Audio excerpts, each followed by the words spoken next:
And what had actually happened to Alf while all this was going on was he, on the Friday night, um, had been told by the guy with the gun who tried to seduce us. Yeah, had tried to seduce me and then tried to seduce him. It's just I hadn't realised that was what was going on. Before then resorting to kidnapping, was actually trying to collect a ransom from us.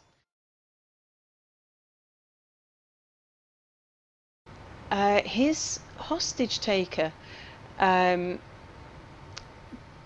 they ran out of cigarettes, and again another strange thing happened where the guy decided to take them both for a walk, and they went out to a local sort of cigarette seller, can't remember, newsagents or store or something, and this is in the middle of the night. And as they're walking down the road, a young kid about the age of 14 was walking up towards the guy with the gun, and Alf said he obviously knew him. He said he very, very obviously knew this guy. They both sort of acknowledged each other, and then this young kid just pretty much leapt out straight in front of the next car and was killed. Oh, He said it jeez. was a very obvious and blatant suicide. Said it wasn't, there was nothing accidental about it, Oh my and goodness. he had, Alf had absolutely no idea what or why or how that was related or anything, but his kidnapper just laughed. Oh my God. Um, and then they decided to get out of the site because they decided they didn't want to be hanging around when the police came. Yeah. Yeah. um, and so it was quite, yeah, there was some quite dark moments. By the time Sunday came, something else a bit odd happened. Alf and I, because we used to get phone calls from the office. The office was the others. Our apartment building was on a crossroads, and diagonally opposite the crossroads was our office building. So we would get phone calls from people in the office every so now and then. And we had a little code to dial each other, which was two rings and off, and then two rings and off, and then dial back again. And then that way we'd know it was each other, and we know that we were just phoning to find out whether we were going out to eat or we were up for a laugh or something. And it was just about making sure, avoiding the bosses and being able to have some private space and that sort of thing. Um, Right. on the Sunday night, my phone did two rings and off and two rings and off. And I was waiting, I like ran to the phone, I was like, oh my God, that's Alf. Ran to the phone and it didn't ring again. And I tried to phone him and I still couldn't get through. It was still cut off. And it was like, why? And I had it in my head that, because the paranoia was building. By this point, I hadn't slept since the Friday. I was so afraid.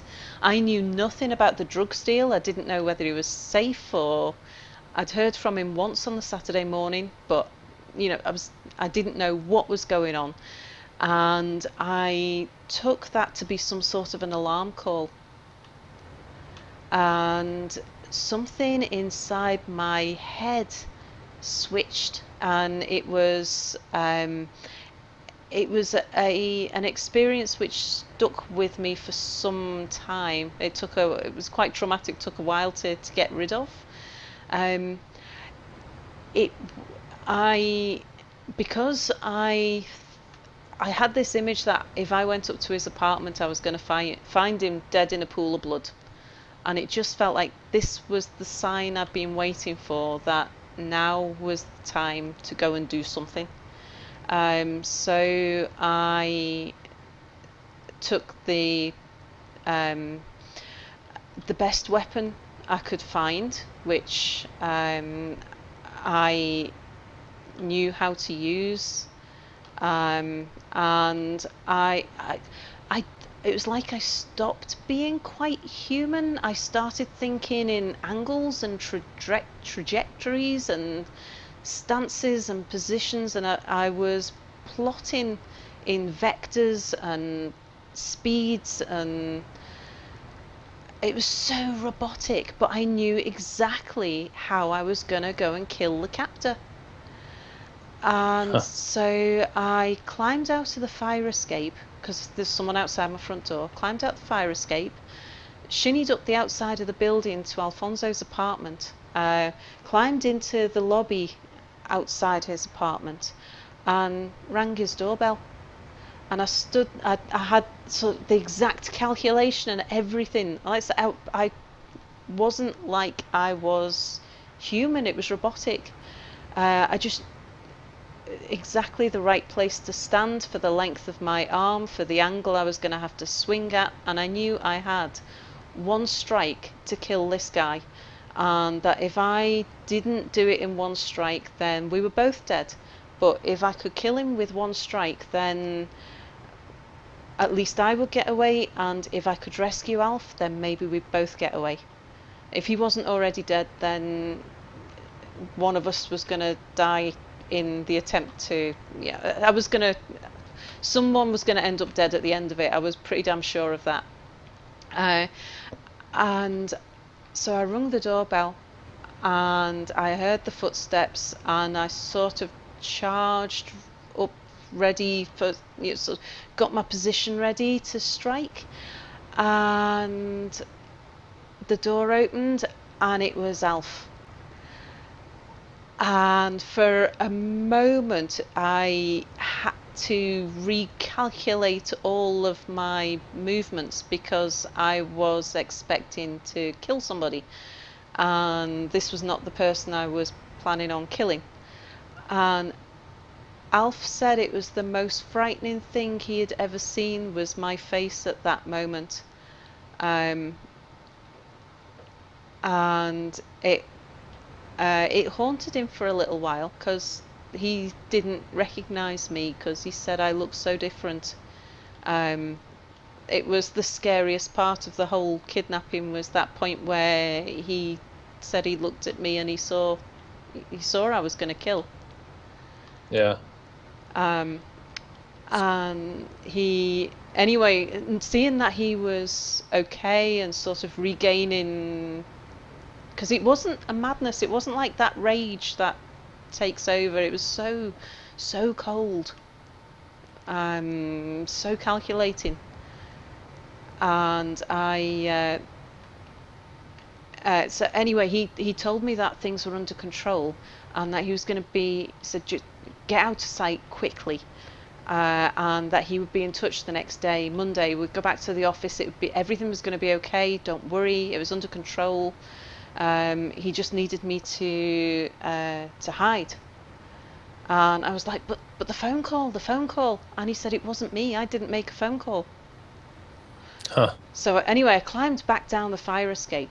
Now this is like by this point in time, I must have been up and down that fire escape 10 times, just checking on his door, because every so now and then I'd shinny up there just to make sure that I could hear him and that I could hear voices, that things sounded okay. The kidnappers had been into my room and talked to me, even though I didn't speak Spanish and they didn't speak English. They'd been in and checked on me. There was a lot to and fro in. This is over the course of days.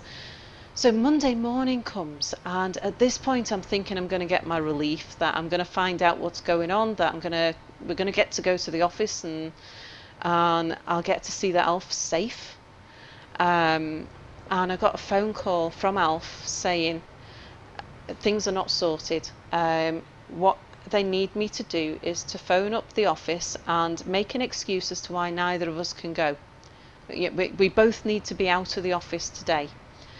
And so I phoned up and I said, both me and Alf are both sick. We went out on Friday night. We were eating bad food, and we've been ill all weekend. We're not well. We can't come in today. I did the thing I was supposed to do, and then I climbed down the fire escape. I ran over to the office, went into the office, and I thought, I just needed to speak to him. I just needed to find out if he was okay, because his voice was wrong on the phone call. I felt nervous about it, so went to the office, phoned his apartment, got through no problem. It was only my apartment that couldn't make phone calls. So I could phone his apartment from the office, no problem. He answers the phone, and so I role played being our boss, and I was saying that Alf had his laptop, and that if Alf was sick and he couldn't come into the office, that there was something so terribly important on his laptop that I, his boss, would come to the apartment and collect the laptop.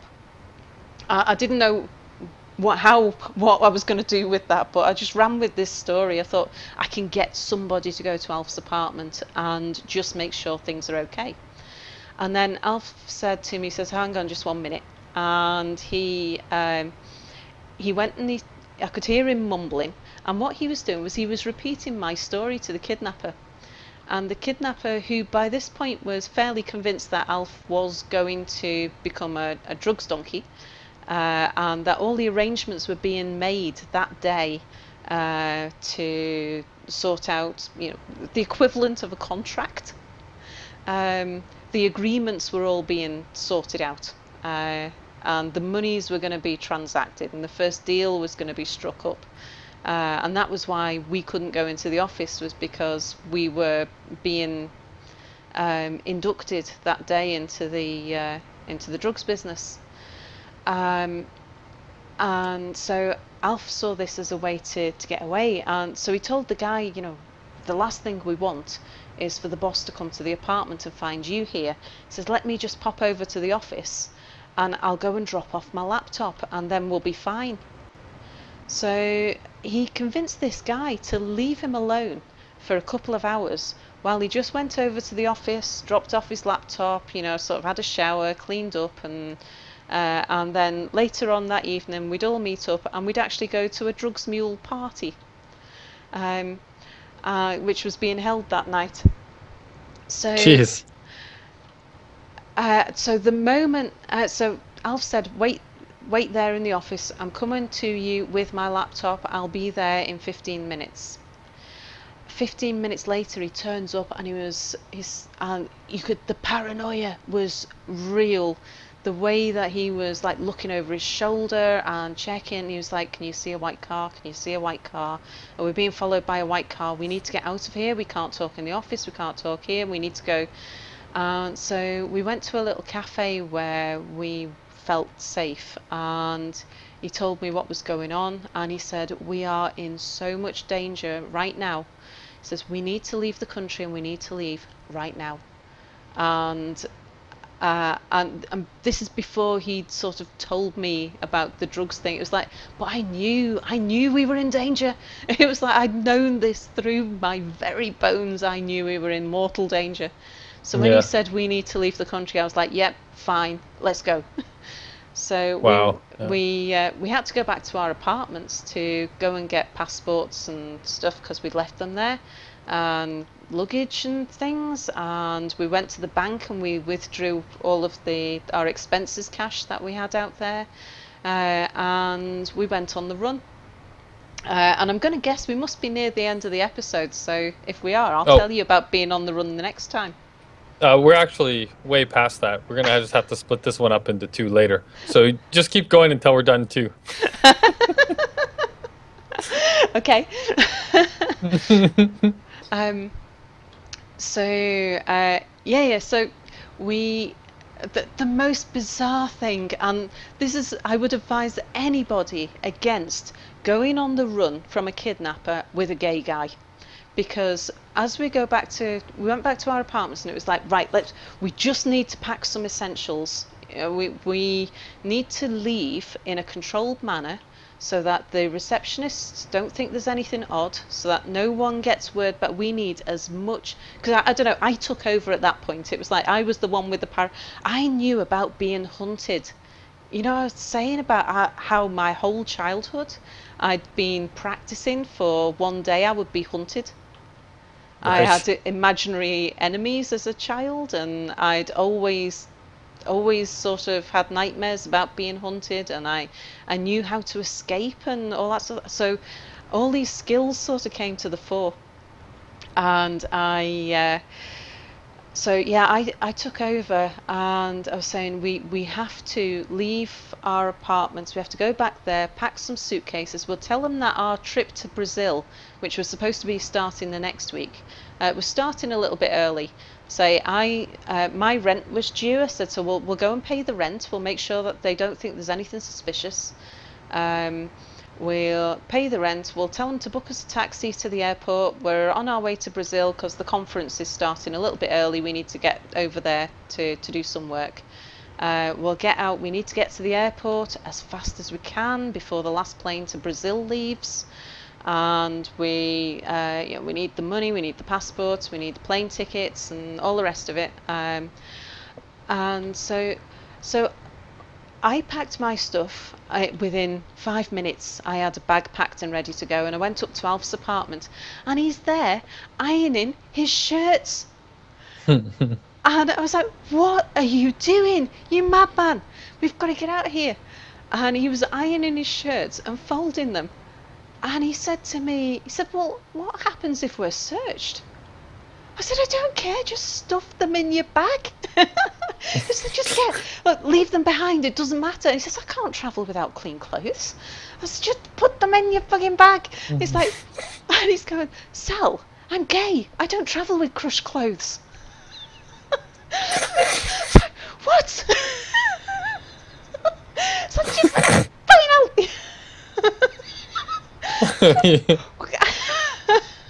Wow. And it was like, he was just absolutely adamant that it didn't matter. We may be on the run, but he was still travelling with polished shoes, iron shirts, and a change of clothes for every day, and he was going to look smart while we travelled. Uh, Now, I mean, Alf's not an effeminate type of gay guy, but he was a very well-dressed kind of gay guy.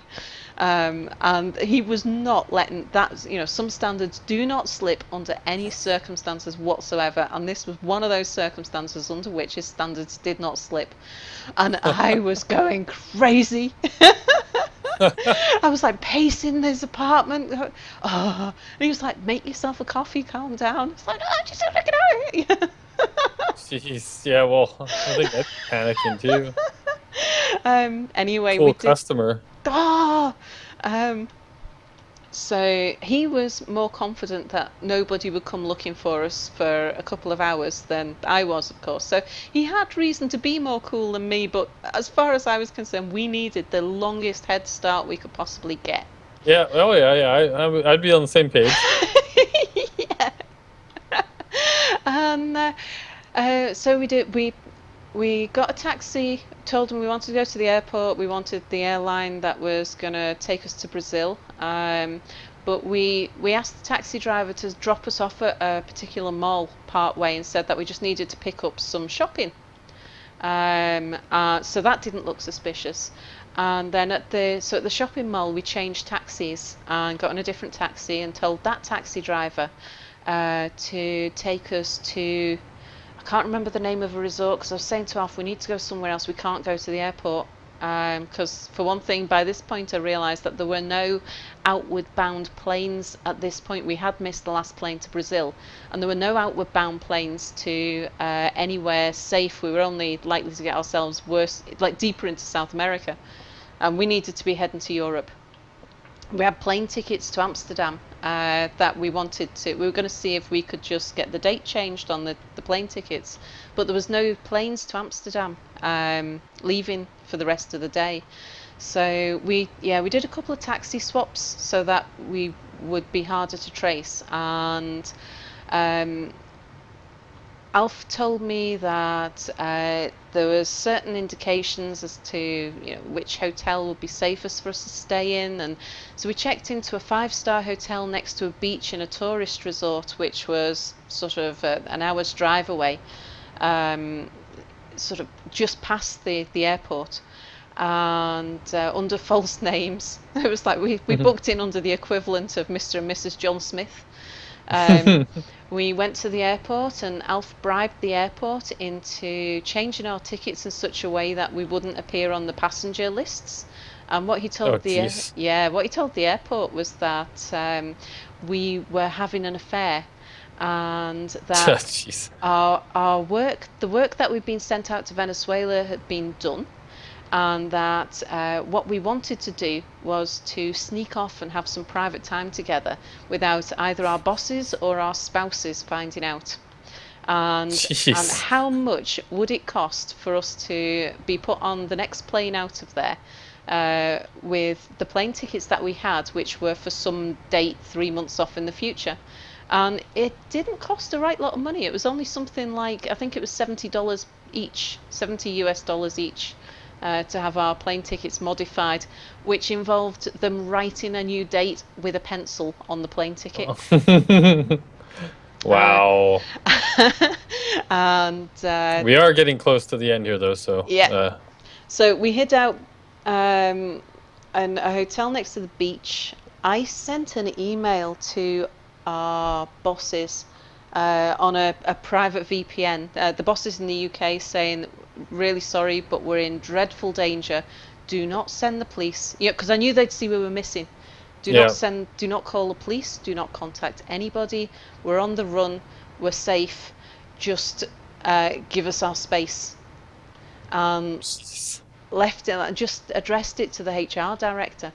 Now, what I didn't know was the company had a particular insurance policy which meant that there were people that they used for helping Extractions. extract, yeah, exactly that, for extractions, because they always had employees being kidnapped and getting into trouble all around the world. They were that kind of company.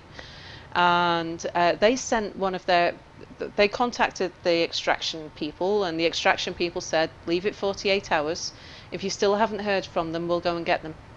Wow. 48 hours later, they sent an extraction team to come and track us, but we were, they never found us. What they did find was the Venezuelan partners. One of the bosses decided to check in on us at 5 o'clock that evening, and we went on the run. It was 3 o'clock by the time we left Alfonso's apartment. 5 o'clock, the boss turned up and found that both our apartments had been ransacked, and so we hadn't had quite as much time as what Alfred thought, um, and so we were being chased at that point by numerous Venezuelan authorities, numerous UK authorities, the bad guys, and some other bad guys who were sent out to protect us from the bad guys who were actually trying to do us harm. And the Venezuelan government, because of the connections through our joint venture company, had connections with the government. There were people from government sent out to try and find us, but it was just the sheer paranoia behind it. I mean, if you want to disappear, especially back then before like you had GPS on your phones and stuff, Right. if you wanted to disappear, you really could disappear. And we got back to the UK on the dodgy plane tickets, and eventually, yeah, we were questioned by MI6, like partly I think to find out what had gone on, and partly just to understand the situation and whether or not we needed protection. And it was decided that Right. we needed protection for 3 months. We were told not to work. Our bank accounts were frozen. We needed to leave our homes sort of, to make sure that there was no way we could be traced, because uh, for we were just in danger for the following 3 months. Right. And Wow. yeah, and that set my career off on an entirely. Oh yeah, because we couldn't travel internationally then for a year afterwards either. Um, That would change things, yeah, if it were yeah, based on moving around. Yeah. yeah. So that was quite a life changer, and of course it led to Wow. me meeting the women who ran the chat lines, and I ended up going and being a chatline supervisor, helping them set up their business and doing the nighttime chatline supervision for them for a while, and ended up with me following a very strange career path, which is still strange to this day. So that's my Venezuelan story. The Wow. potted version. There's Wow. so much more to that. Yeah, that's wow. Oh my goodness. Well, yeah, and we are actually out of time, but so you ended at a very good spot there. So, Yeah, wow. right. I don't know Well, what else to say. I have had nothing like that happen in my life. Maybe we'll end on that note, I guess, as we fly back and drop off our cargo. cool. Right. All right. I hope you guys all enjoyed. And we'll see you next time. See you next time. Goodbye. Bye. I can feel it in my bones. I can feel it in my hands. I can feel it in my chest. We're the ones who understand. You could see it in our eyes. You sit right next to my soul when you're standing